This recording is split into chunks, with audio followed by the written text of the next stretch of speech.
নমস্কার বন্ধুরা, আশা করি আপনারা সবাই খুব ভালো আছেন। আজকের এই একটি অসাধারণ রেসিপি নিয়ে আপনাদের সামনে হাজির হয়েছি।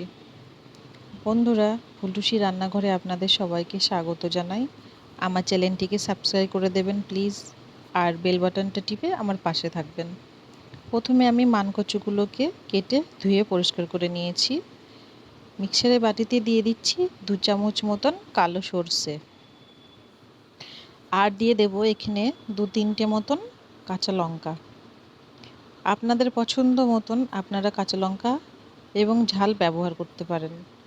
এখানে দিয়ে দিচ্ছি পরিমাণ মতন লবণ, আর দিয়ে দেবো 1 চামচ চিনি, সেটাকে ব্যালেন্স করার জন্য। দিয়ে দিচ্ছি এখানে নারকেল কুড়া, তবে এটা কোনো জল অ্যাড করা যাবে না। আমি জল ছাড়াই এগুলোকে ভালো করে মিক্সারে পেস্ট করে নেব। দেখুন বন্ধুরা, এখানে পেস্ট করা হয়ে গেছে, আমি কিন্তু একটু জল ব্যবহার করিনি। তারপরে আমি যে মানকচুগুলোকে ধুয়ে পরিষ্কার করে রেখে দিয়েছিলাম, সেগুলোকে গ্রেটারে গ্রেট করে নেব। যেহেতু আমি এখানে দেখুন গ্রেটারে গ্রেট করে রেখে দিয়েছি, এইগুলোকে আমি এবার মিক্সির বাটিতে দিয়ে দেব। আপনারা কে কোথা থেকে দেখছেন আমার ভিডিও অবশ্যই কমেন্টে বলবেন, আর প্লিজ বন্ধুরা আপনারা একটা করে লাইক করবেন, কমেন্টে জানাবেন আমার ভিডিও কেমন লাগছে। তো আমি এগুলোকে দিয়েও ভালো করে মিক্সারে পেস্ট করে নেব। দেখুন আমি কিন্তু কোনো জল অ্যাড করিনি, কারণ আপনারাও জল দেবেন না, জল দিলে মুখ নিতে পারে। তো পেস্ট হয়ে গেছে, তো আমি একটা অন্য পাত্রে এটাকে পুরোটা তুলে নেব। তুলে নেওয়ার পরে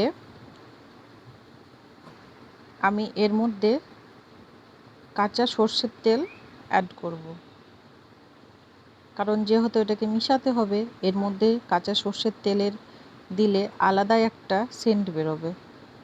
তার জন্য আমি এখানে কাঁচা সর্ষের তেলটা ব্যবহার করছি। তারপরে একটা চামচ দিয়ে ভালো করে এটাকে মিশিয়ে নিতে হবে। চামচ দিয়ে ভালো করে মিশানো হয়ে গেলে পরে এটা আমার পুরোটাই রেডি হয়ে গেছে। বন্ধুরা, এখনও পর্যন্ত যারা যারা আমার চ্যানেলটিকে সাবস্ক্রাইব করেছেন তাদেরকে অসংখ্য ধন্যবাদ। আপনারা সুস্থ থাকবেন, ভালো থাকবেন এবং সবাই ভালো থাকবেন। সবাই সবাইকে সাপোর্ট করবেন, আর এইভাবেই সবাই এগিয়ে যাবেন। আজকের মতন আসি বন্ধুরা, টাটা, আবার দেখা হবে।